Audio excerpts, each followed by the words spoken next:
수요 기도에 오신 여러분들을 주의 이름으로 환영합니다. 각 가정에서, 각 처소에서 우리가 마음을 같이 모아서 주님을 찬양하며 같이 예배하고 기도하도록 하겠습니다. 우리 기도함으로 수요 기도회로 나아가겠습니다. 기도하겠습니다. 살아 역사하시는 아버지 하나님, 수요 기도회로 저희들 불러주심에 감사드립니다. 각 가정에서, 각 처소에서 주님의 이름을 높여드립니다. 저희들이 드리는 예배를 받아주시고 저희들이 드리는 기도에 응답하여 주시옵소서. 예수 그리스도의 이름으로 감사하며 기도하옵나이다. 아멘. 찬양을 올려드리겠습니다. 찬송가 286장 주 예수님 내 맘에 오사 같이 올려드리겠습니다.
세 장 넘기셔서 289장 주 예수 내 맘에 들어와 계신 후 찬양 올려드리겠습니다.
시간 주의 말씀을 같이 보도록 하겠습니다. 오늘 우리에게 허락하시는 주님의 말씀, 기록된 계시의 말씀, 마태복음 28장 18절부터 20절까지의 말씀입니다. 마태복음 28장 18절부터 20절까지의 말씀,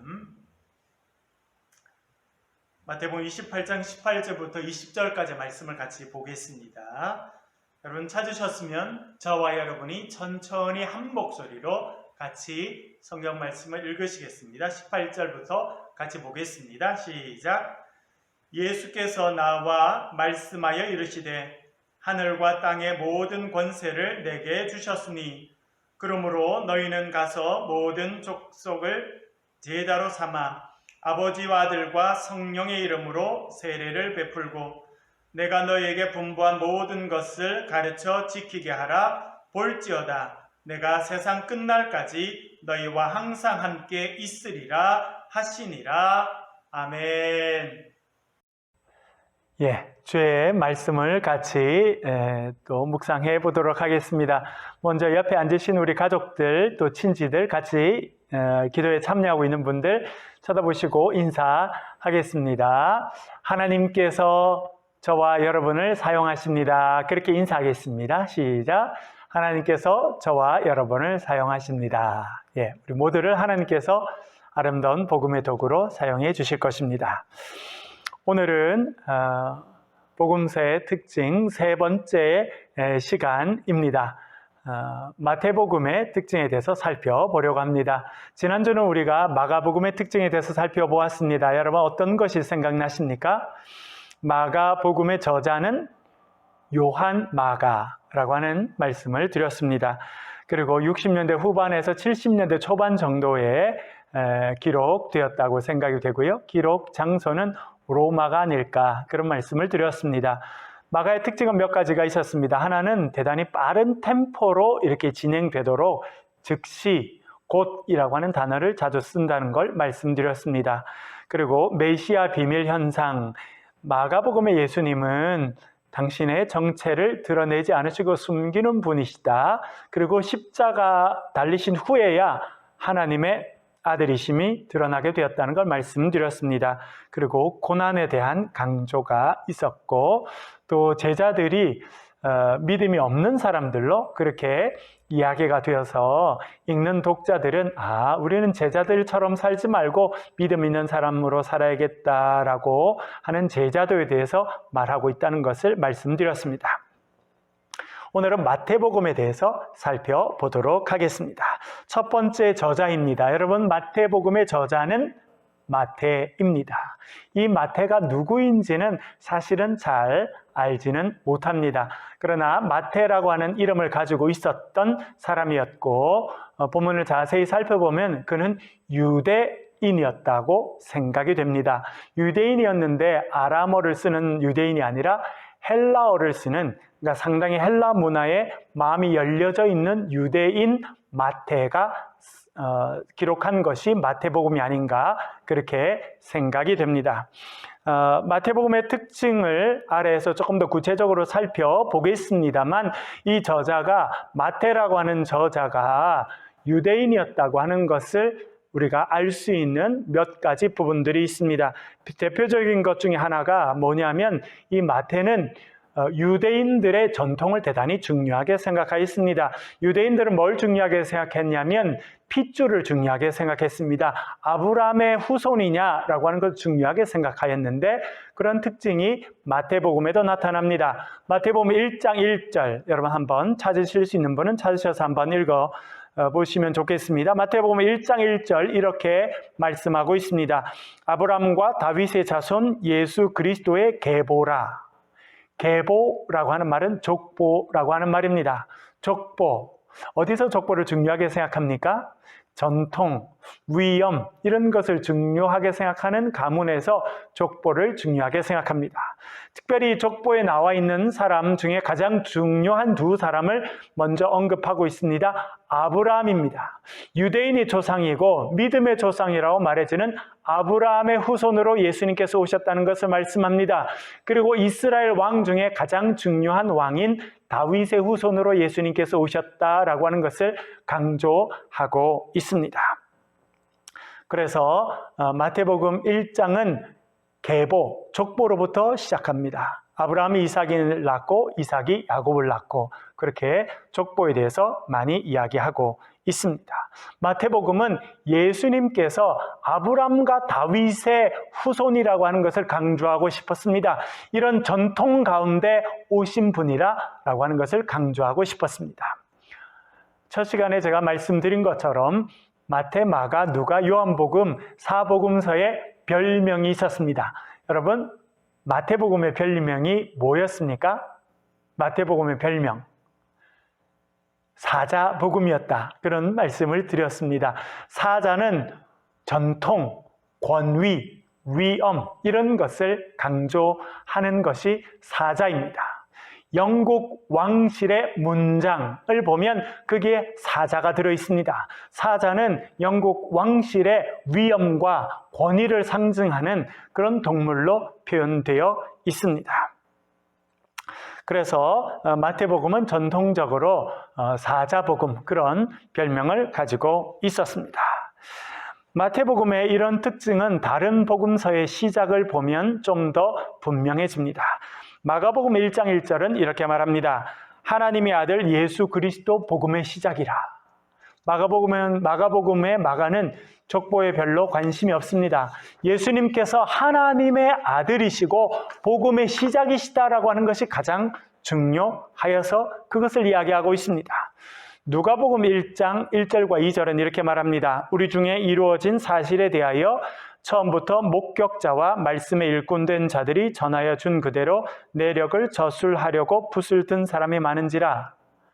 누가복음에도 족보가 나옵니다만 누가복음의 저자인 누가는 이루어진 사실에 관심이 많았습니다.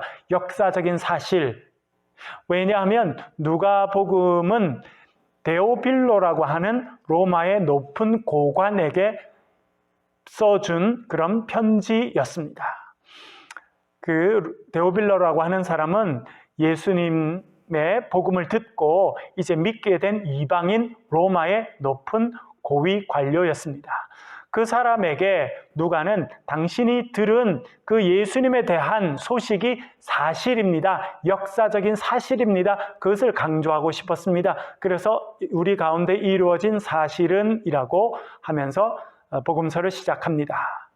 요한복음은 태초에 말씀이 계시니라 이 말씀이 하나님과 함께 하셨으니 이 말씀은 곧 하나님이시니라 그렇게 말씀하고 있습니다.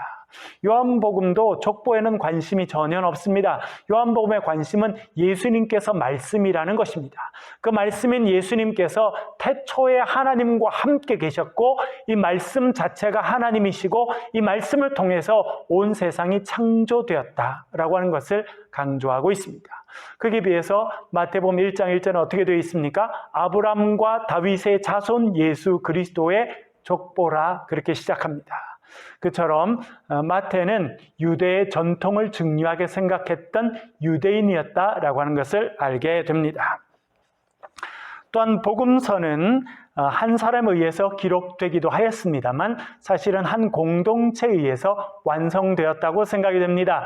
마태는 마태 공동체에 속해 있었던 사람입니다. 마태가 주로 많은 것을 썼겠습니다만 그 공동체도 중요한 역할을 하여서 복음서가 만들어졌다고 생각이 됩니다. 우리가 마태복음을 읽어보면 마태 공동체가 어떤 특징을 가지고 있었는지 알게 됩니다. 마태 공동체가 가지고 있었던 특징 중에 하나는 유대인들과 이방인 그리스도인들이 적절하게 잘 섞여 있었다는 것입니다. 여러분, 유대인들은 상당히 배타적인 사람들입니다. 특별히 경건한 유대인일수록 상당히 배타적인 부분을 갖고 있습니다. 그래서 그런 배타성이 커서 유대인들끼리 잘 뭉쳐서 사업도 하고 일도 하고 그런 모습을 가집니다. 그러나 그들이 다른 유대인이 아닌 사람들을 이방인으로 취급하고 배타적으로 행동했기 때문에 역사에서 유대인들은 또 많은 고난을 당한 것을 우리는 역사적으로 알고 있습니다. 그런데 이 마태 공동체는 유대인 출신의 기독교인들이 많이 있었지만 그들만 있었던 것이 아니라 이방인, 그러니까 유대인이 아닌 사람들 가운데도 예수님을 믿었던 사람들이 적절히 잘 섞여 있었던 공동체라고 생각이 됩니다. 말씀드린 것처럼 이 마태복음을 주로 기술한 마태는 유대인이었습니다. 그러나 유대인들의 믿음만 강조하지 않고 오히려 이방인들 가운데서도 유대인이 아닌 사람들 가운데서도 믿음 좋은 사람이 많았음을 말해주고 있습니다. 대표적인 예 중에 하나가 여러분 예수님께서 태어나셨을 때 동방에서 박사가 옵니다. 그들이 어떤 예물을 바쳤습니까? 황금과 유향과 몰약을 바치게 되는데 이 사람들은 유대인이 아닙니다. 이방인이죠. 그런데 예수님께서 태어나셨을 때 예수님께 와서 경배하고 세 가지의 귀한 예물을 드린 사람은 이방인이었다라고 하는 것을 강조하면서 첫 예수님의 예배자가 이방인이었음을 마태복음이 강조하고 있습니다. 또한 마태복음에서 아주 믿음이 좋은 사람으로 칭찬받은 사람은 유대인이 아니라 로마인이었고 백부장이었습니다. 예수님께서 로마의 백부장을 보고 내가 이스라엘에서 이만한 믿음을 보지 못했다라고 마태복음 8장에서 그렇게 칭찬하십니다. 그러니까 마태복음에서 가장 믿음이 좋은 사람으로 평가받은 사람은 이방인이었다. 그렇게 말해주고 있습니다. 그것을 보아서 이 마태의 공동체는 유대인과 이방인 그리스도인들이 아주 조화롭게 서로를 잘 품어주고 맞아주고 서로의 약점은 보완해주고 서로의 장점은 키워주는 그런 온전한 믿음의 공동체, 참 건강한 공동체였다고 하는 것을 알게 됩니다.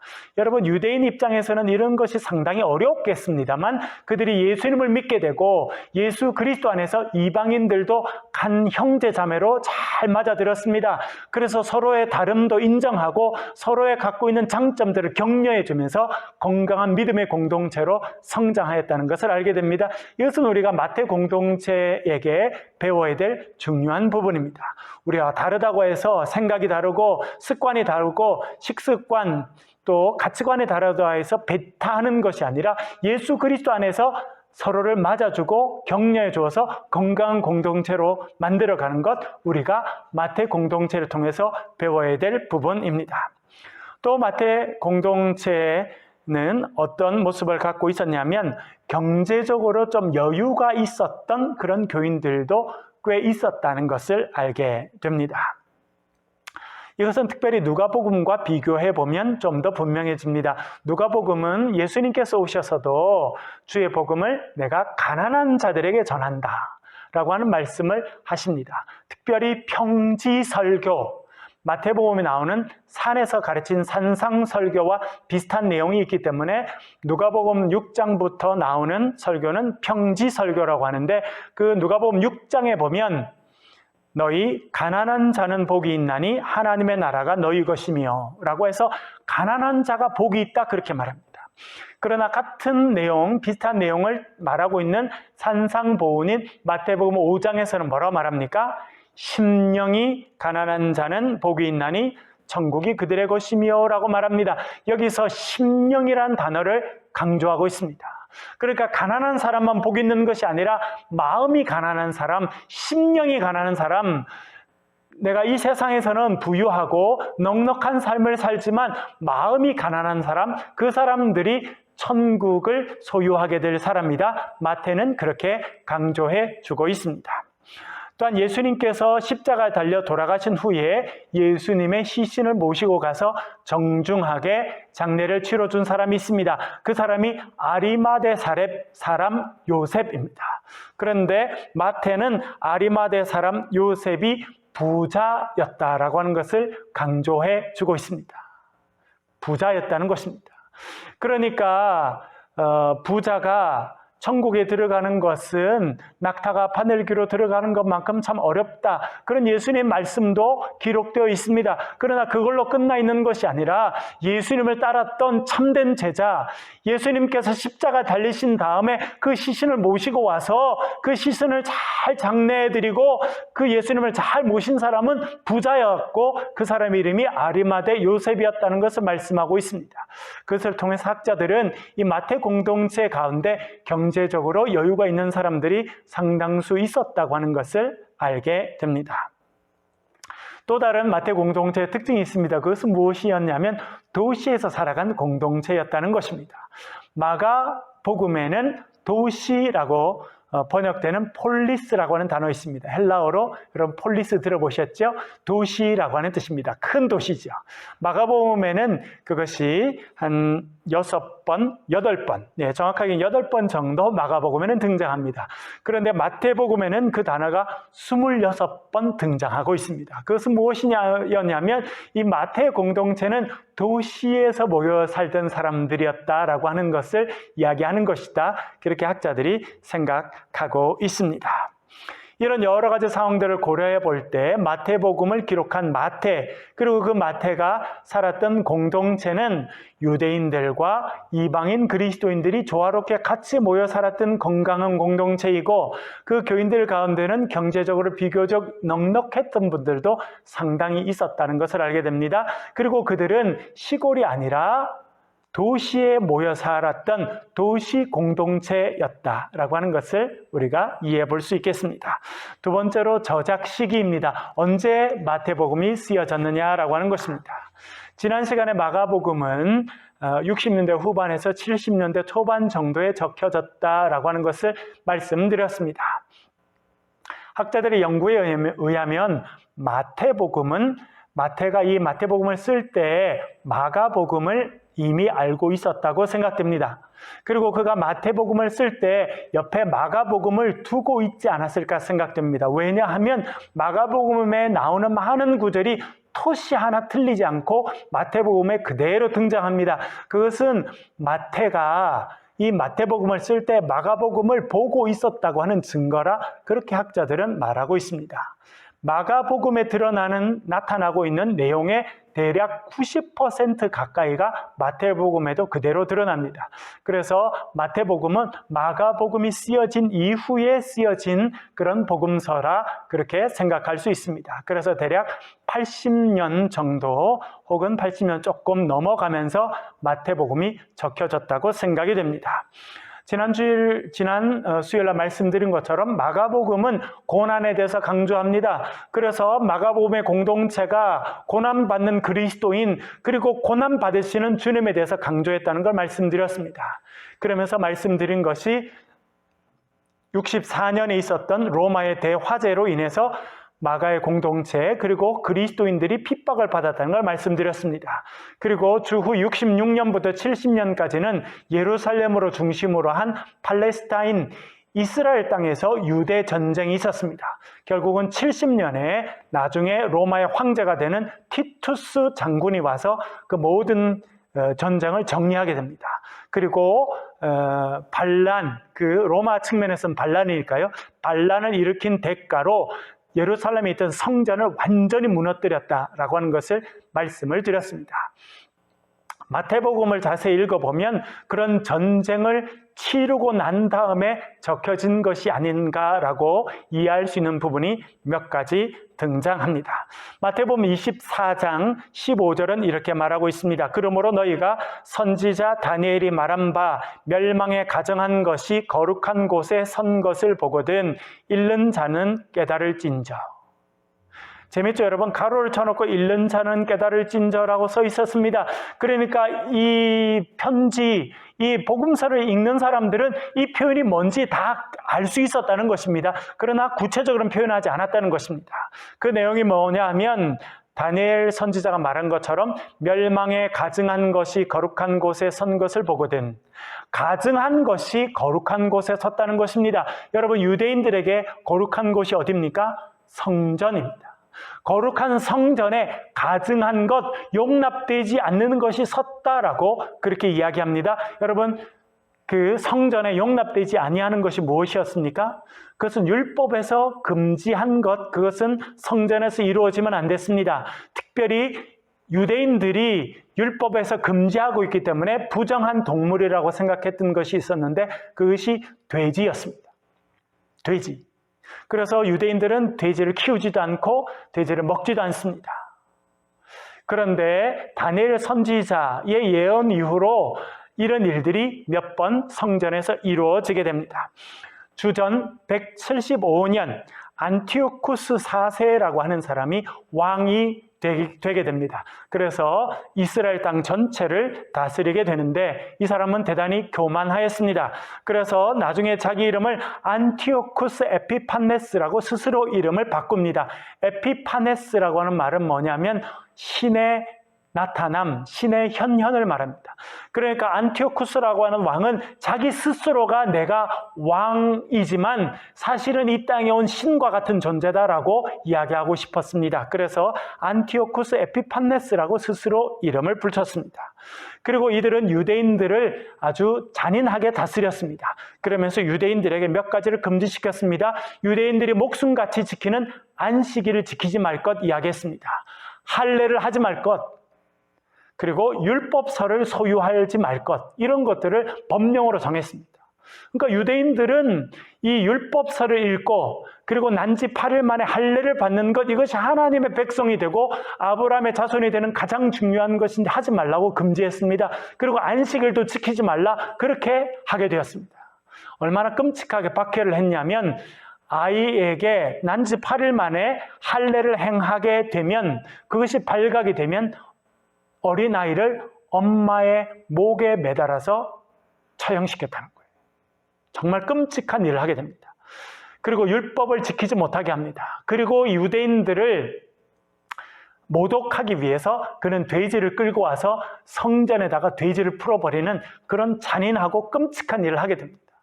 그것이 사람들이 다니엘의 예언이 이루어지게 되었다, 가증한 것이 거룩한 곳에 서게 되었다, 그렇게 이야기했습니다. 그런데 오늘 마태복음에서도 그 이야기를 하고 있습니다. 왜냐하면 티투스라고 하는 장군이 로마에서 이제 예루살렘으로 와서 예루살렘을 정벌하게 됩니다. 그리고 이 로마 입장에 있어서는 유대인들이 반란을 일으켰기 때문에 그 형벌로 거룩한 곳을 더럽히게 됩니다. 그들이 가장 거룩하게 생각했던 그 성전에 돼지를 풀고 유대인들이 싫어하는 것을 다 하게 됩니다. 그래서 오늘 이 마태복음에서는 멸망에 가증한 것이 거룩한 곳에 선 것을 보거든 이라고 표현하고 있다는 것입니다. 그것은 70년에 끝나게 된 유대 전쟁 가운데 그런 일이 실제로 있었고 그 이후에 복음서가 적혀졌다라고 하는 것을 이야기하는 것이다. 학자들은 그렇게 생각합니다. 또 마태복음 24장 28절에 보면 죽음이 있는 곳에는 독수리들이 모일 것이니라. 죽음, 시체를 말하는 것이죠. 시체가 있는 곳에 독수리들이 모인다. 어떤 사람들은 그치, 시체가 모이면 그것을 사람이 잘 정례를 치르거나 하지 않으면 독수리가 와서 뜯어먹으니까 그렇게 한다, 그렇게 이 본문을 해석하기도 합니다. 그러나 많은 성경학자들은 어떻게 해석하냐면 독수리는 그 당시 로마 군대의 깃발에 늘 보여지는 동물이었습니다. 그러니까 큰 군대 깃발에 독수리가 표시되어 있었습니다. 그것이 로마의 군대를 상징하는 문장이었습니다. 그래서 이 죽음이 있는 곳에 독수리가 있다라고 하는 것은 로마 군대가 와서 사람들을 죽이고 그래서 그 시체가 많이 쌓여지게 되었고 그 위에 로마 군대의 깃발이 꽂혀지는 장면을 보고 이렇게 적은 것이다, 그렇게 생각하였습니다.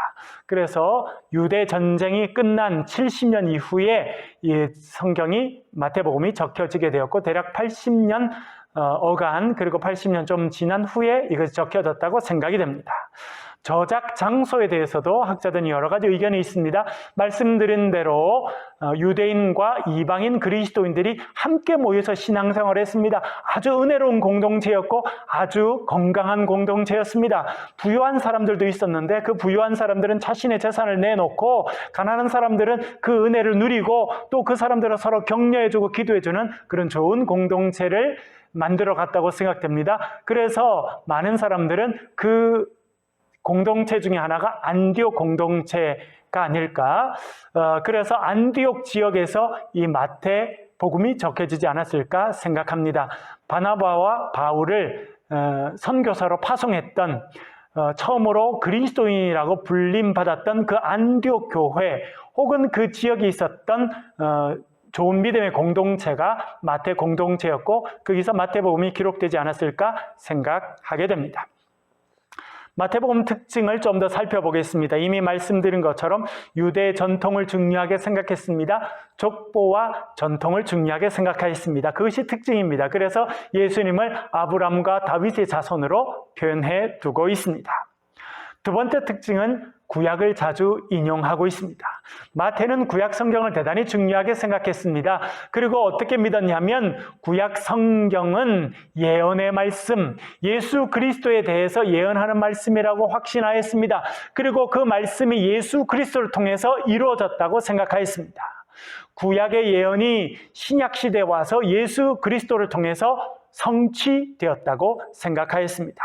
그래서 이런 표현이 자주 나옵니다. 이 모든 일에 된 것은 주께서 선지자로 하신 말씀을 이루려 하심이니.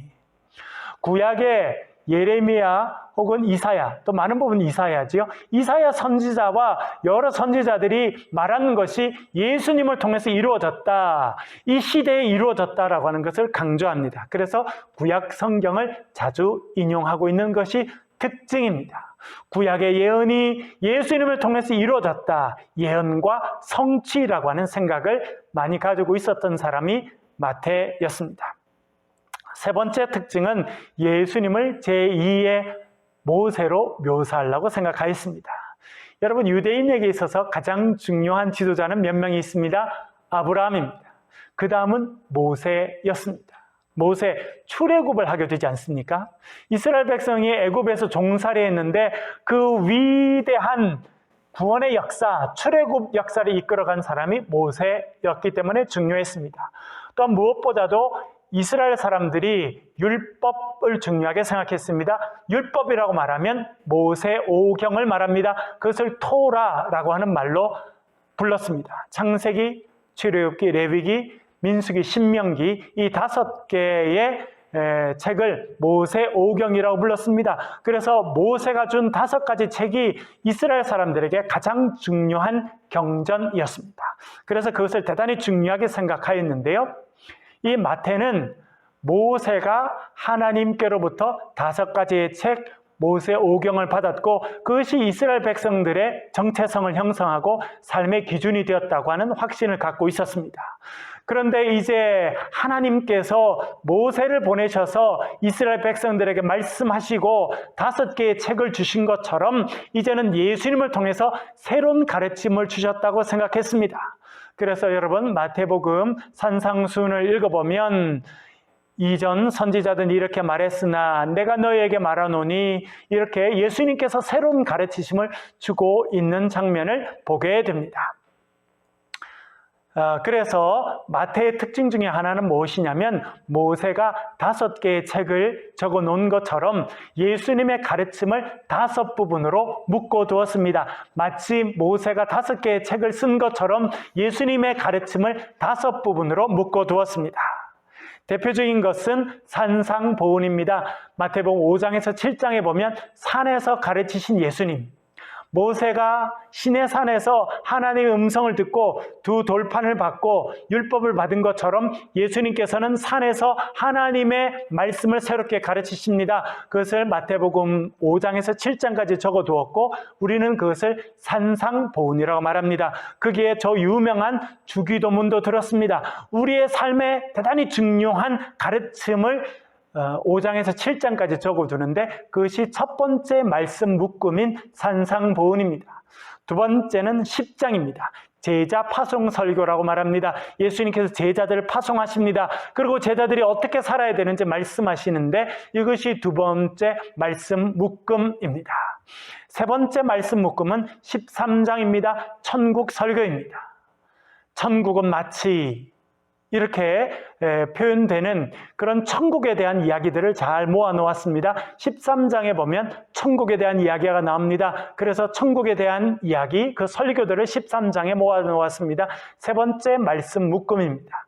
네 번째 말씀 묶음은 마태복음 18장입니다. 공동체 설교라고 말합니다. 공동체, 초대교회에 공동체가 살려고 하면 어떻게 해야 됩니까? 내 형제가 잘못을 하면 몇 번까지 용서하면 좋겠습니까? 이런 초대교회가 가지고 있었던 질문과 대답, 초무대 교회에 운영하는 방식에 대해서 말씀하고 있는 교회 설교가 18장에 묶여져 있습니다. 이것이 네 번째 말씀 묶음입니다. 다섯 번째 말씀 묶음은 마태복음 23장부터 25장입니다. 종말 설교라고 말합니다. 종말의 때에 어떤 일이 있겠습니까? 종말의 때에 이런 일이 있을 것이고, 종말의 때에는 지혜로운 다섯 처녀처럼 기름을 준비해야 되고, 종말의 때에는 양과 염소를 나누는 일이 있을 것이다. 예수님께서 말씀하신 종말에 관한 내용이 23장부터 25장까지 묶여져 있습니다. 이렇게 마태는 예수님의 말씀을 다섯 부분으로 크게 나누어서 묶어두었습니다. 이것은 마치 모세가 모세오경 5개의 책을 준 것처럼 예수님께서 제2의 모세로 오셔서 하나님의 말씀을 새롭게 가르치셨다라고 하는 것을 알려주고 있습니다. 예수님을 제2의 모세로 묘사해 주는 것이 마태의 특징입니다. 또한 마태가 강조하고 있는 것이 있습니다. 그것은 함께 하시는 주님이십니다. 여러분, 마태 공동체도 고난이 많이 있었습니다. 초대교회는 예수님을 열심히 믿고 섬기고 성령에 충만했지만 주위의 유대인들도 박해를 하고 믿지 않는 사람들도 계속 박해합니다. 여러분, 사도행전을 저희들이 요즘에 읽고 있지 않습니까? 그 보면 초대교회 교인들이 성령 충만했지만 박해하는 사람들도 참 많았어요.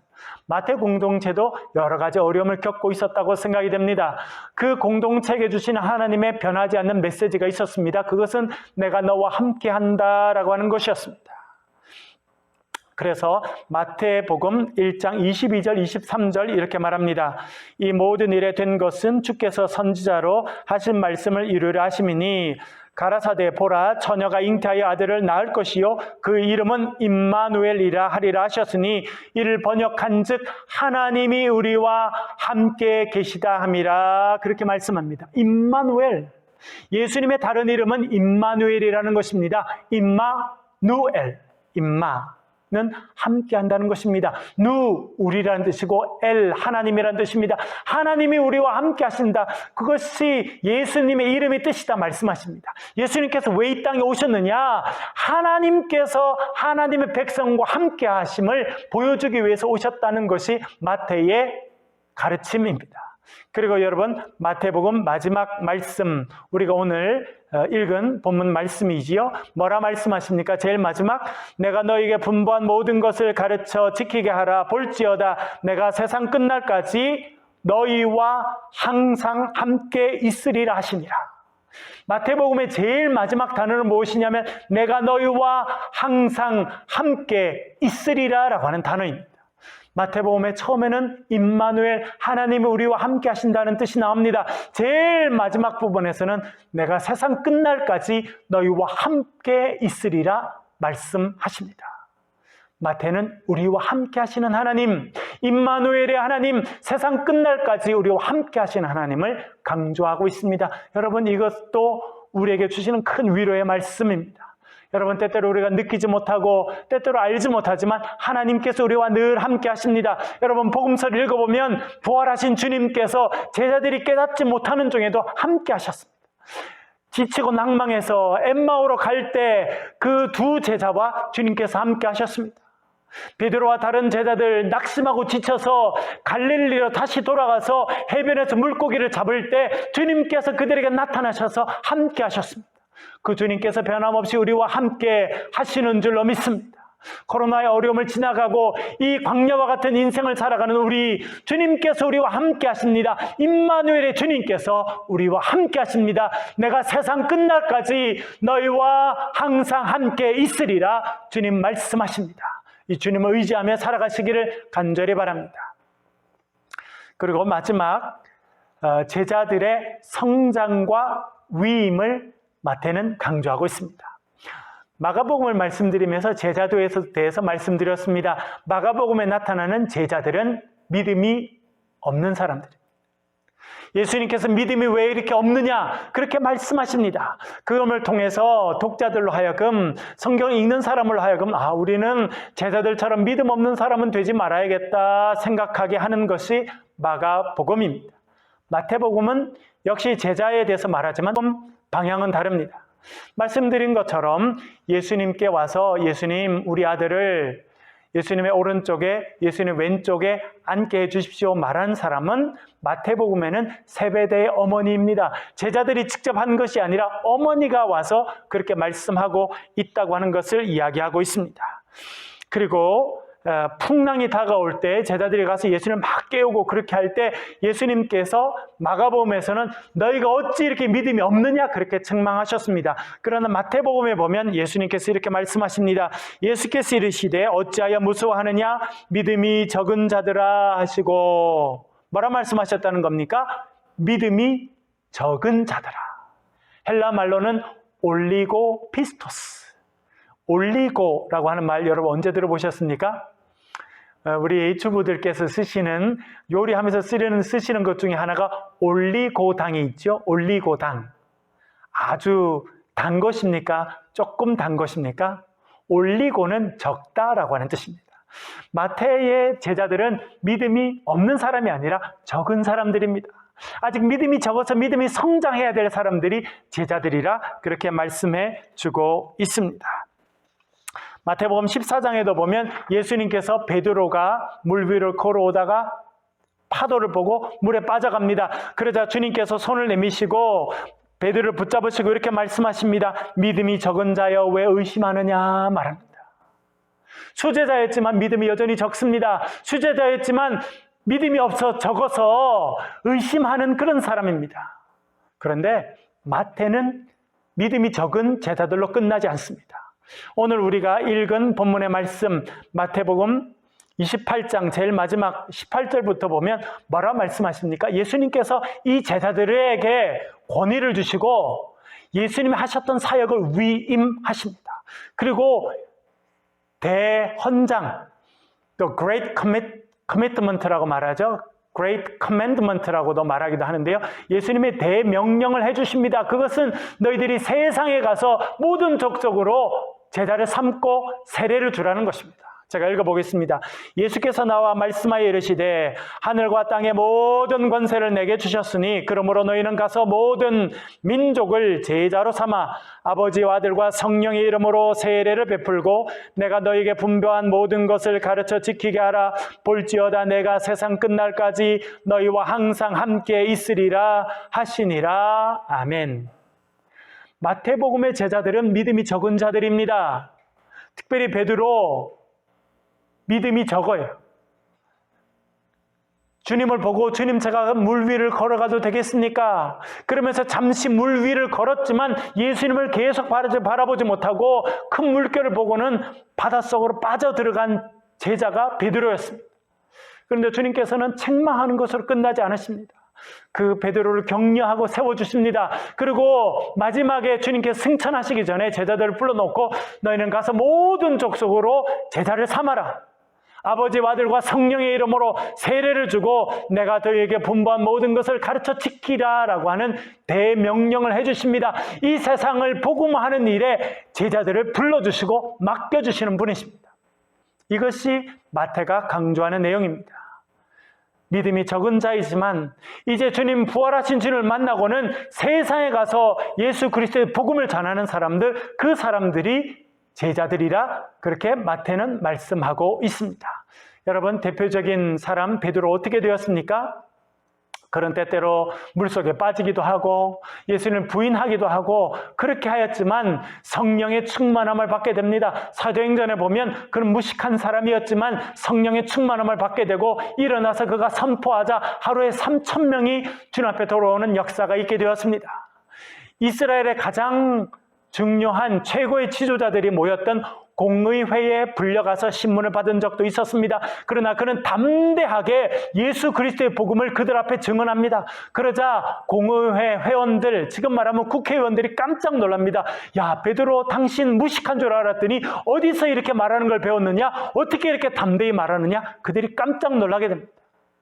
베드로 연약했습니다. 믿음이 적습니다. 때때로 주님을 부인하는 단계에 들어가기도 하고 물속에 빠지는 그런 사람이었지만 주님께서 그를 믿어주시고 그에게 권위를 주시고 권세를 주시고 그들에게 세상에 나아가서 모든 족속으로 제자를 삼으라. 내가 너희와 함께 할 것이다. 너희들이 성령으로 충만함을 받게 될 것이다. 말씀하실 때 그들이 담대함을 얻었습니다. 그리고 세상에 나아가서 주의 말씀을 담대히 전하는 하나님의 사도들이 되었다. 성경이 증언해주고 있습니다.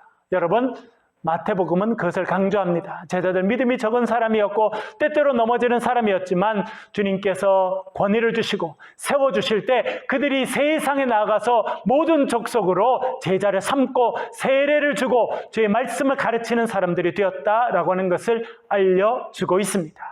예수님의 신임을 받은 사람들, 신임을 받은 제자들, 예수님께서 이 땅에 하셨던 복음 사역들을 전 세계에 나아가서 감당하는 사람들이 된 제자들의 모습을 마태복음은 보여주고 있습니다. 또한 그것은 우리에게 큰 가르침입니다. 여러분, 때때로 우리들도 베드로처럼 쓰러집니다. 제자들처럼 믿음이 적습니다. 낙심할 때도 있습니다. 의심할 때도 있습니다. 그러나 주님께서 저와 여러분을 부르셨습니다. 우리를 훈련하시고 이제는 온 세계에 나아가서 아버지와 아들과 성령의 이름으로 세례를 주고 모든 복음의 내용을 가르치라 말씀하십니다. 우리 새창조 교회를 통해서 이 나라와 민족을 살릴 뿐만 아니라 동남아와 세계에 나아가서 주의 이름으로 세례를 베풀고 많은 사람들을 주의 복음을 가르치고 저들을 세워주고 격려하는 놀라운 일들을 주님께서 이루어 주실 줄로 믿습니다. 오늘은 마태복음에 대해서 살펴보았습니다. 주님께서 우리와 함께 하십니다. 그리고 주님께서 제자들에게 모든 족속으로 제자를 삼으라 말씀하신 것처럼 주님께서 믿음이 적은 우리들도 사용하길 원하십니다. 여러분, 낙심하지 마시고 우리와 함께 하시는 하나님, 세상 끝날까지 내가 너희와 항상 함께 하리라 말씀하신 임마누엘의 하나님을 의지하며 이 세상 가운데 복음의 증인으로 살아가시는 저와 여러분 되실 수 있기를 주의 이름으로 간절히 축원합니다. 이 시간은 주신 말씀을 가지고 통성으로 같이 한번 기도하도록 하겠습니다. 주신 말씀을 기억하면서 하나님, 우리와 늘 함께 하시니 감사합니다. 임마누엘의 하나님을 늘 의지하며 살게 도와주옵소서 기도하겠습니다.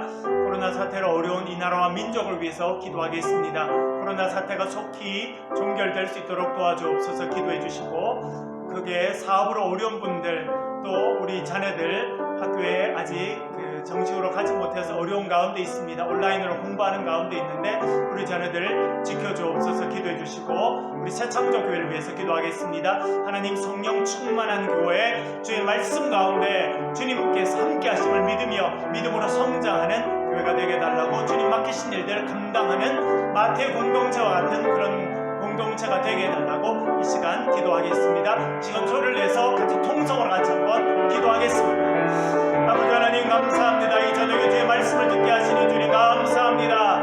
마태의 공동체가 아버지 하나님 주의 말씀을 들으며 내가 너와 함께하리라 주님 말씀하신 아버지 하나님, 임마누엘 하나님, 그 하나님의 함께하심을 경험하며 그 하나님을 바라보며 하나님의 말씀 가운데 아버지 하나님 구약의 약속의 말씀이 우리의 삶 가운데 이루어짐을 기억하며 담대히 살아가는 것을 기억합니다. 아버지 하나님, 저희들도 말씀의 공동체가 되게 하여 주옵소서. 약속의 말씀 우리의 삶 가운데 이루어지는 것을 바라보며 경험하며 살아가는 마태의 공동체와 같은 그런 믿음의 공동체로 저희들이 살아갈 수 있도록 도와주옵소서. 때때로 아버지 하나님, 저희들의 믿음이 부족합니다.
공동체에 대해서 배우게 하심에 감사합니다.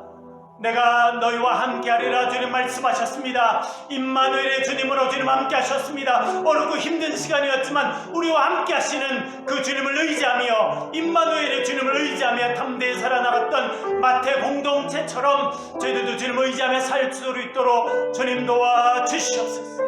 내가 너희와 영원토록 함께하리라 말씀하신 그 주님을 바라보며 아버지 하나님 살아가는 믿음의 자녀들이 되게 하여 주시옵소서. 너희들은 가서 모든 족속으로 제단을 삼아 아버지 아들과 성령 이름으로 세례를 주라 말씀하셨습니다. 아버지 하나님 우리가 믿음의 공동체로 온전히 일어나서 세계를 섬기는 말씀으로 섬기고 복음으로 섬기고 많은 족속들에게 성삼일체 하나님 이름으로 세례를 주는 공동체로 성장할 수 있도록 도와주시옵소서. 이 나라 민족을 불쌍히 여겨주시고 코로나 사태가 온전히 종결되게 하여 주시옵소서. 두려움이 사라지게 하여 주옵소서. 위축된 마음들, 위축된 심령들, 위축된 사업들, 위축된 모든 것들이 주님 새롭게 회복되게 도와주시옵소서. 우리 자녀들 불쌍히 여겨주시고 학교가 온전히 개학하고 아버지 하나님 교실에 가서 뛰며 마음껏 배우는 그런 시간이 속히 올 수 있도록 우리 자녀들 축복하여 주옵소서. 세상의 학문뿐만 아니라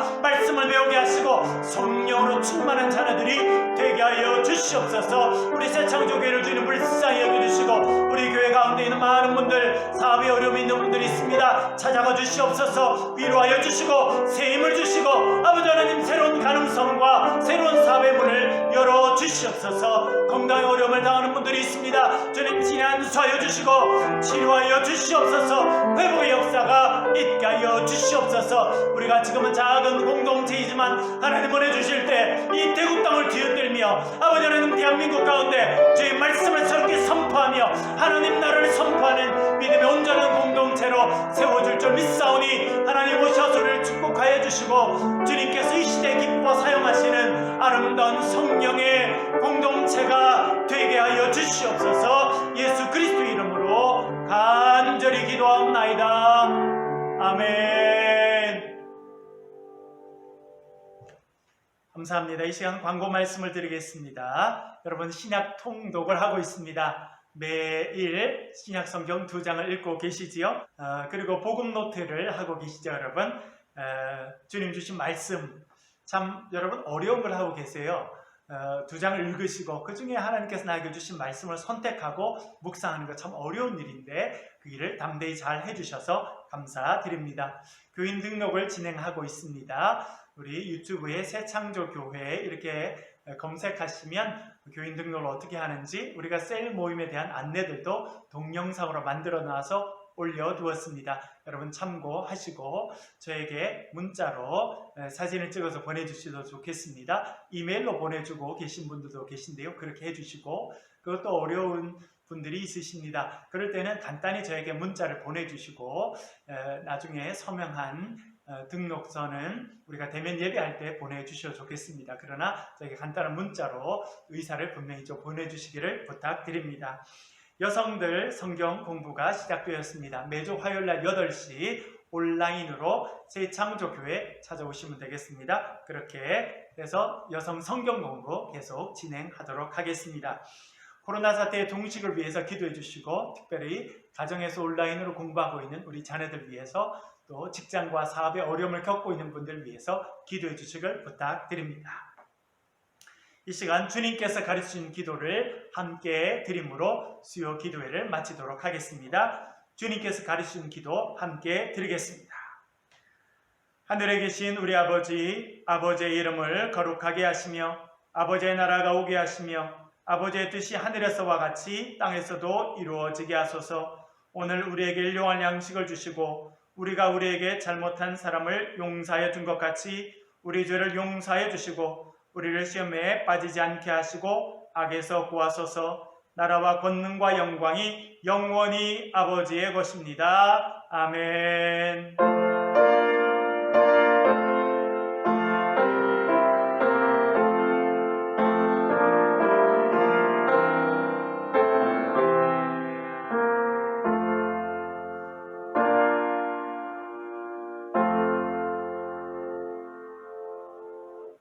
감사합니다. 수요 기도회에 참여해 주셔서 감사합니다. 주님 은혜 가운데 복된 저녁 시간 되시길 바랍니다. 감사합니다. 아멘.